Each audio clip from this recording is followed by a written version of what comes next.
Welcome back to the channel, Outriders. Today we have another legendary showcase. We're taking a look at an armor set for the Technomancer. It's called the Grim Inventors. Before we get into the build though, I do want to encourage you guys to consider subscribing. I know a lot of you guys have come through the channel, checked out some builds. If you haven't yet, don't forget, you can do that and tick the bell so you never miss any future uploads. But let's just get into it. Now, I'm going to start by describing what the three-piece set is and why it's completely useless. So the Grim Inventor three-piece bonus is, while Tool of Destruction is active, a confirmed hit with Pain Launcher refills 20% of the ammunition for both minigun and RPG. This only happens once for each Tool of Destruction. That's terrible. Even if I could use that over and over and over again, the cooldown of Pain Launcher, the whole thing just doesn't synergize with the kit whatsoever. It makes no sense for me. It is, to me, an absolutely useless set bonus. I can't stand it. I don't understand the purpose of it. Even if I had a whole bunch of rockets or something, they definitely need to rework it, is what I'm saying. So, is the set good? Yeah, it is. But that's because it naturally rolls with some solid attributes and some solid mods that you have on it. And that allows you to kind of have a foundation to work with, like a template, if you will.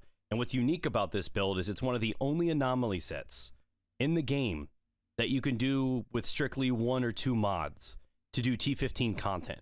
Now, I'm not saying you're going to do it fast. I'm not going to say you're going to be able to do a gold every time. Certain maps obviously are not even possible, but you do not need tier 3 mods or legendary pieces to do this. Technically, you can take what is on this Grim Inventor set, find it in some epics, and rebuild it that way. Like I said, the bonus set's useless. I don't even use it, and I don't recommend anyone to take advantage of it. So, let's dive into the build. As you can see, the 3 main attributes we're looking for: anomaly power, cooldown reduction, skills life leech, all going to help with sustain, cooldowns, and of course, strength with anomaly power. This one right here, I've opted into putting in massacre on the front, so each enemy killed with the minigun gives you 38,000 anomaly power for only 3 seconds. Now, I wish this was a larger kit, but basically every time you kill a weak mob, you're a little bit stronger to kill the next mob, and it just kind of helps chain some of the weaker stuff together. Not really going to help you with the big bosses, but it does help with clear times. The upgraded gun is again another tier 1 mod. Now, this active minigun grants 30% resistance piercing bonus, which is great because obviously piercing is helpful when you're using an anomaly build. Same thing for the 3 attributes. I put on Captain Hunter. Now, I think this is one tier 3 mod that really makes this build get a little bit more confident. There's other options like Euthanizer that you can put on here, and this is one of the only tier 3 mods that I have on. But as I mentioned earlier, you do not need them. Do they help? Obviously. But could you put another option in here, something, you know, like a toxic option that will help you be stronger, maybe an armor reduction one from the blighted turret, possibly? I mean, there's some flexibility there. Do you need the perk? No. Does it help? Absolutely. So when you do have the perk, I consider using Captain Hunter as one of the must-haves for this. I have Fortify, which comes naturally on the chest piece of the coat. Tool of Destruction active minigun grants 187,000 armor bonus. Overkill much? Now, because of this perk, and you keeping permanent uptime with minigun, it basically eliminates any need for any other mod on there. You don't need any other survival mod. I have it just in case, but you don't need it. The sustain is real, the skill life leech for your regeneration.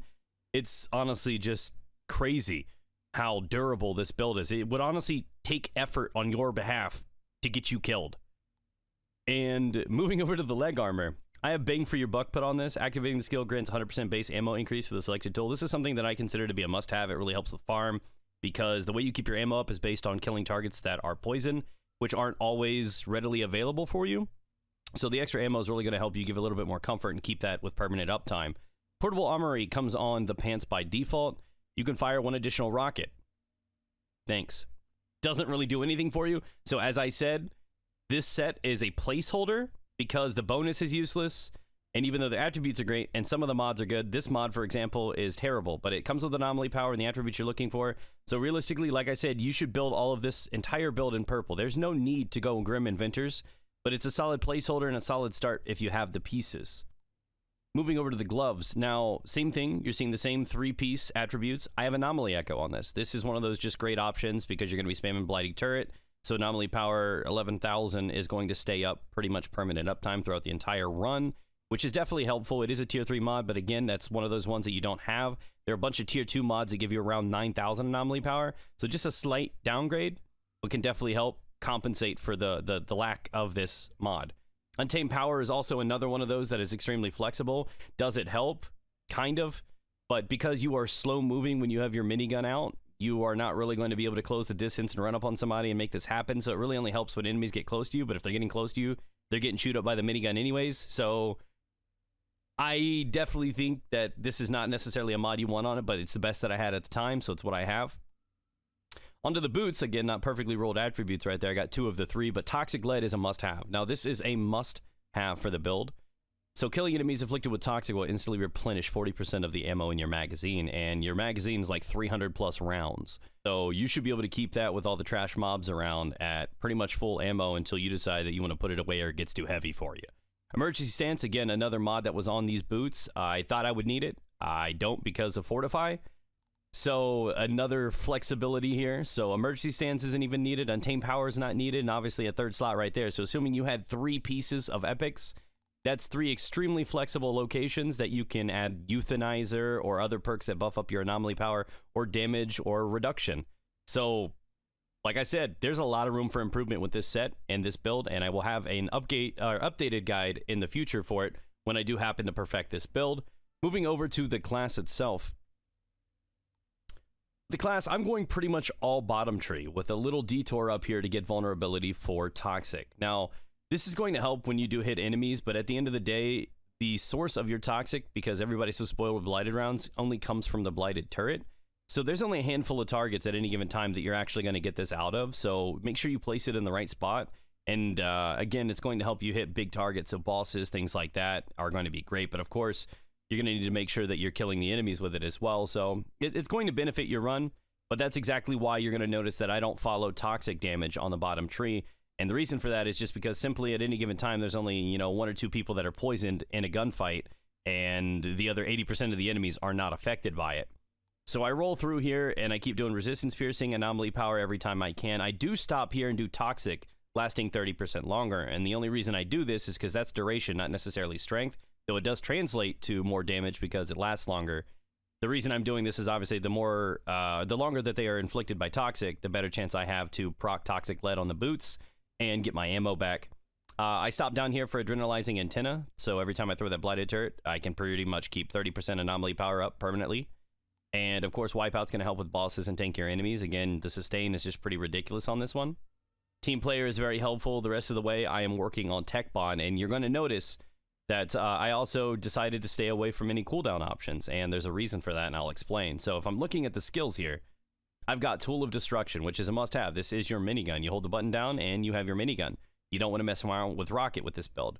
I use Shrapnel Grenade, but that's only simply because I have a very low cooldown on it with 13.8 seconds, and that's why I opt into this instead of Pain Launcher. Like I said, I don't care about that bonus on the 3-piece. It's pretty much useless. Though the Pain Launcher isn't bad themselves, I can squeeze 2 Shrapnel ends with the time that I get the Pain Launch. And the reason that I'm doing that is for the final part of the Demolisher tree. Activating Ordnance skills increases anomaly power by 50% for 10 seconds. So that Shrapnel Grenade is going to allow me to keep it up far more consistent than I would with the Pain Launcher. So I see a lot of people trying to use Pain Launcher with this build. I recommend Shrapnel instead because you're not necessarily using it to get any damage out of it. You're using it to proc that 50% for your minigun. Then, of course, Blighted Turret, which has got less than 5-second cooldown. You just spam this thing every time you want. This works really well with Untamed, even though it's, again, not an ideal option. But throwing this thing down, poisoning enemies, killing them is how you sustain your ammo and keep it with permanent uptime. And it's a must-have for the build. So Blighted Turret, Tool of Destruction are the 2 must-haves. You have more flexibility here, and I explained why I like Shrapnel. You do what you want. So my thoughts on the build. Now, I'm going to be honest with you. I am going to have an upgraded build of this at some point in the future when I have the mods that I want on. It could probably put out consistent, much more powerful damage. But as I said, this set is one of the only sets that you can build Anomaly early on and push to T15 on. It is arguably the only set in the game that you can do that from a bottom tree Anomaly build. It's not really something you can do on Pyro. It's not really something you can do, I think, on Trickster. It's just not very viable on other classes, so it's unique in this way. Not that you necessarily want to choose this over Blighted builds, but it's there for those that choose to take that. So I think it's great that you can pretty much build this entire thing, get some good DPS out of it, and get some clears out of it. And again, that is honestly a testament to its survivability. That Fortify and everything, it's just a very durable build. Very slow moving, obviously, you've got your minigun out, but it does have quite a few drawbacks. And obviously in a game where you want to get clears done as quick, as efficient as possible, It may not be necessarily a choice for you, but it's there if you want to use it. If anything, just as a temporary option until you find something better along the way. But I do have a couple pieces of advice and tips to give with you guys. For those that have made it this far into the video, congratulations, you're legends. Fortress works. Now, that's a perk that comes off of the legendary shotgun death shield. Now, it gives you 43% more damage. It works with a minigun. So your bullets hit damn near 50% harder because of how it works. So that's a lot of damage, thus faster clear times.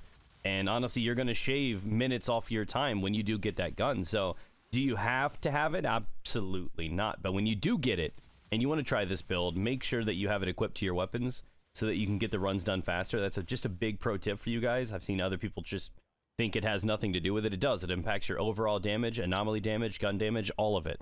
So when you whip out the weapon, it does impact this one. So that's great.